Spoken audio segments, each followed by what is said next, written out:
Hi നമുക്ക് കുറച്ച് cute stickers ഉണ്ടാക്കിയല്ലോ. അപ്പോൾ നേരെ വീഡിയോയിലേക്ക് പോകാം. ഞാനിതാ കുറച്ച് ക്യാരക്ടേഴ്സിനെ വരച്ചെടുത്തിട്ടുണ്ട്. ഇനി അതൊക്കെ കട്ട് ചെയ്തെടുക്കാം. അപ്പോൾ ഇതാ എല്ലാവരും കട്ടായിട്ടിട്ടുണ്ട്. ഇനി നമുക്കിതാ ഒരു വൈറ്റ് പേപ്പറിൽ കുറച്ച് ലൈൻ ഇട്ട് കൊടുത്ത് അതിന് മേലെ ഒരു ട്രാൻസ്പെറൻറ്റ് ഷീറ്റ് ഒട്ടിച്ചു കൊടുക്കാം. അപ്പോൾ അത് ഒട്ടിച്ചു കൊടുത്തു. ഇനി നമുക്ക് ഒരു സ്റ്റിക്കേഴ്സ് എന്നുള്ള ജസ്റ്റ് ചെയ്തിട്ട് ഒന്ന് ഒട്ടിച്ചു കൊടുക്കാം. അത് കഴിഞ്ഞ് നമ്മുടെ വെട്ടിവെച്ച സ്റ്റിക്കേഴ്സൊക്കെ നമുക്ക് ഒരു ടാപ്പിൽ ഒട്ടിച്ച് കൊടുക്കുക. അത് ഒട്ടിക്കേണ്ടത് ഇങ്ങനെ തിരിച്ചാണ് ഒട്ടിക്കേണ്ടത് കേട്ടോ. തിരിച്ച് ഒട്ടിച്ച് കൊടുത്തിട്ട് വേണം ഓരോന്നും ഇങ്ങനെ കട്ട് ചെയ്തെടുക്കുക. ഇനി നമ്മൾ ഉണ്ടാക്കി വെച്ച ഈ ഷീറ്റിൽ നമുക്ക് എല്ലാം ഒട്ടിച്ചു കൊടുക്കുക. അപ്പോൾ സ്റ്റിക്കേഴ്സ് റെഡി. വീഡിയോ ഇഷ്ടപ്പെട്ടാൽ ലൈക്ക് ചെയ്യണേ. ഇനി ഇത് വർക്ക് ചെയ്യണം നോക്കണ്ടേ.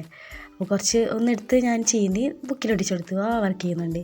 അപ്പോൾ നമ്മുടെ സ്റ്റിക്കേഴ്സ് ഇഷ്ടപ്പെട്ടാൽ like, share, subscribe and comment. By.